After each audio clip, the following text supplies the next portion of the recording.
एक बार एक व्यक्ति ने तय किया कि उसे इस जीवन के हर मोह माया को त्याग देना है और सन्यासी बन जाना है। वह यह सोचकर अपने एक गुरु के पास गया और कहा, मुझे सन्यासी जीवन जीना है।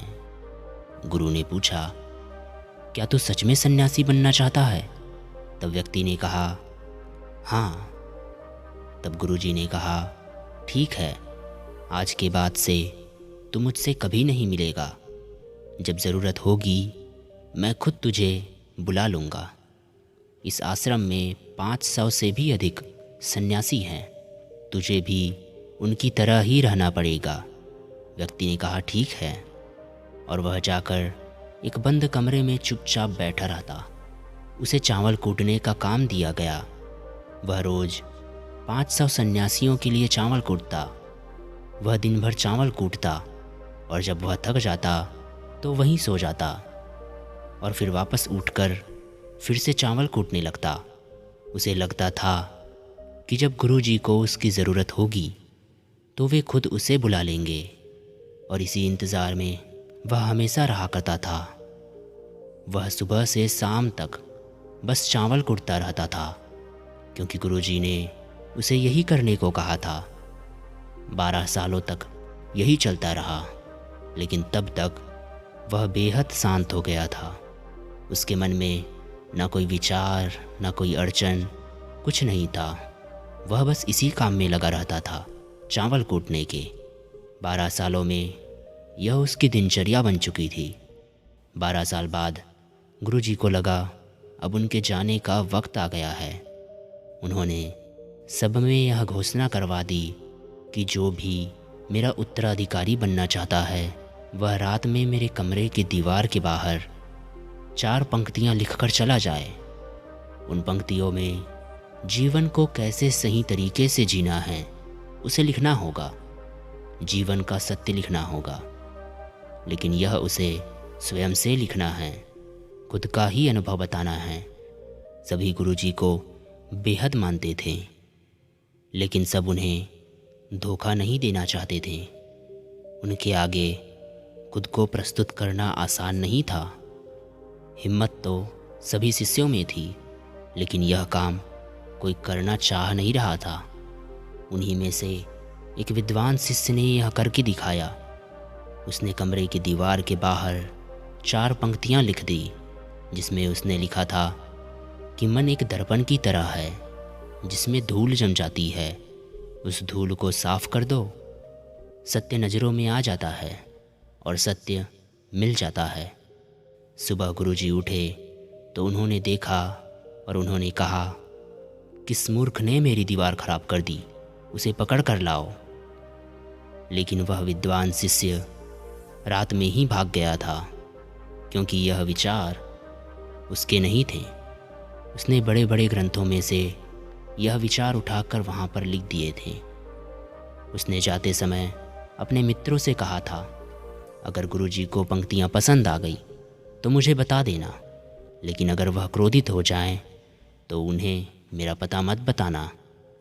सभी चिंतित हो गए। ये सभी लोग यह मानते थे कि इतने सुंदर शब्द है, मन एक दर्पण की तरह ही तो है, इसमें शब्दों विचारों की धूल जम जाती है, वही उसे साफ कर दें तो सत्य का प्रतिबिंब दिखाई देने लगता है। इसमें कहाँ कुछ गलत है।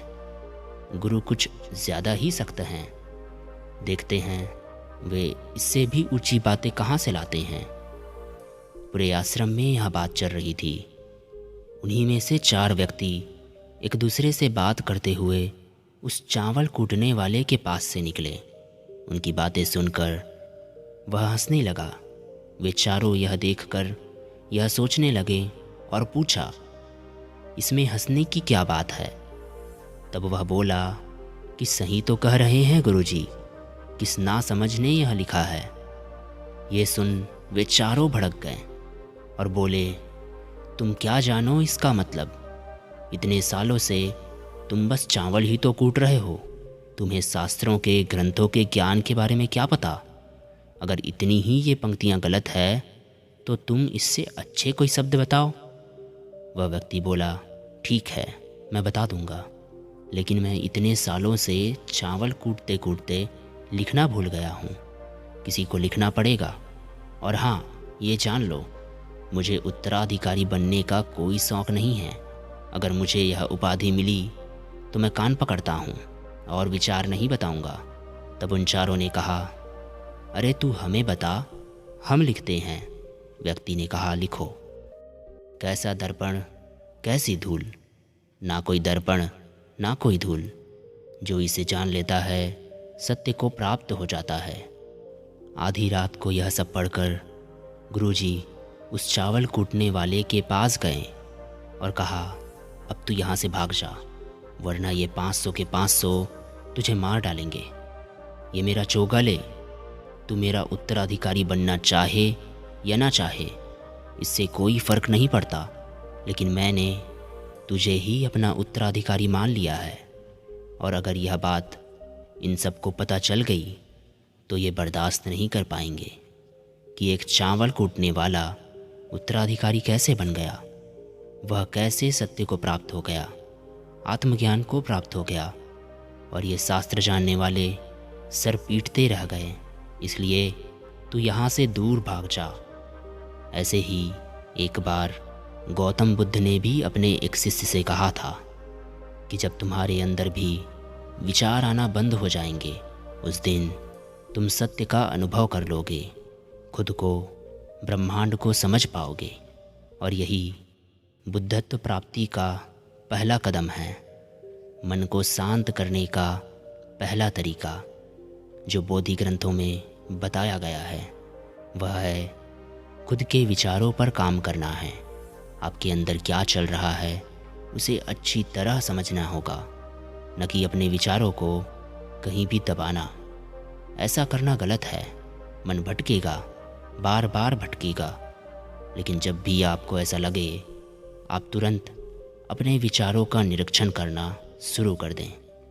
आप खुद कुछ समय बाद यह देखोगे कि आप अपने विचारों का लंबे समय तक निरीक्षण करने लगे हो। हर तरह के अच्छे बुरे विचार आपके मन में आ रहे हैं, लेकिन आप उसके साथ किसी भी तरह की छेड़खानी नहीं करते। एक समय आने पर अपने विचारों पे आप आसानी से काबू कर लेंगे। आप आने वाले कल या बीते हुए कल की चिंता ना करके अपने वर्तमान में जियोगे। जो अभी इस समय आपके सामने है, आपको उसी पर अपना ध्यान केंद्रित करना है। दोस्तों, यह कहानी आपको कैसे लगी कमेंट में ज़रूर बताइएगा।